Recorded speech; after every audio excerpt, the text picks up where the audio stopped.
Nyingine tofauti ni kwamba mwanaume mwenye umri wa miaka 50 kutoka kijiji cha Gathiriga, kaunti ndogo ya Mirangine, eneo bunge la Olkalau, kaunti ya Nyandarua, ambaye alikuwa ametoweka kwa siku 9, amepatikana ameuawa, huku mwili wake ukitupwa kwenye choo kilichotelekezwa karibu na boma lake.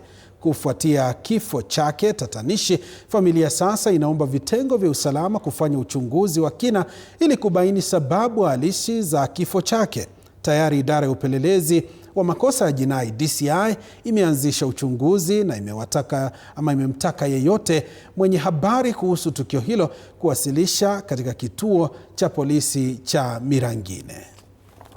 Mwanaume mwenye umri wa miaka 50 kutoka kijiji cha Gathiriga, kaunti ndogo ya Mirangine, eneo bunge la Olkalau, kaunti ya Nyandarua, ambaye alikuwa ametoweka kwa siku 9, amepatikana ameuawa na mwili wake ukiwa umetupwa kwenye choo kilicho karibu na boma lake. Walimuua kifo ambaye hata haiwezi eleweka.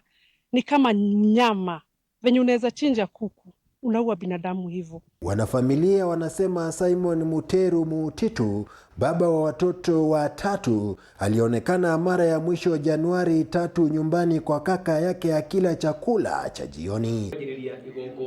Siku iliyofuata, mmoja wa familia yake aliona mlango wa chumba chake ukiwa umefungwa bila dalili za uwepo wake ndani. Simon Muteru alipotea siku ya Saturday, ambapo tulipokaa siku 2 tulipatwa na wasiwasi na tukaanza kumtafuta.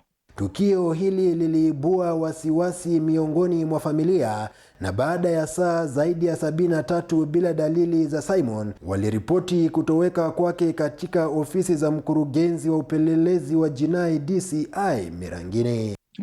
Tulikuwa tumetumia juhudi zote tukimtafuta, lakini tulimpata baadaye akiwa ametupwa kwa choo yake ambayo haikuwa inatumika. Na baada ya siku kadhaa za upelelezi, mwili wa Muteru uliokatwakatwa uligunduliwa tarehe 9 Januari ukiwa umetupwa kwenye choo kilichotelekezwa karibu na shamba la familia yake. Hiyo ripoti ilikuja na kijana mmoja alikuwa amekuja kumtafuta masaa ya asubuhi. Alikuja akakuta nyumba yake imefungwa na kifuri, lakini alisema aingie kwa choo yake aende ajisaidie. Ili hali aende akakuta ni mwili wa mwenye tulikuwa tunatafuta ulikuwa umelala hapo juu ya choo. Kukiwa na mambo huku tulikuwa tunashikana, sijaisikia hata furugu ya Muteru. Mimi hata nilishindwa sana, kwani ni nini hii alifanya?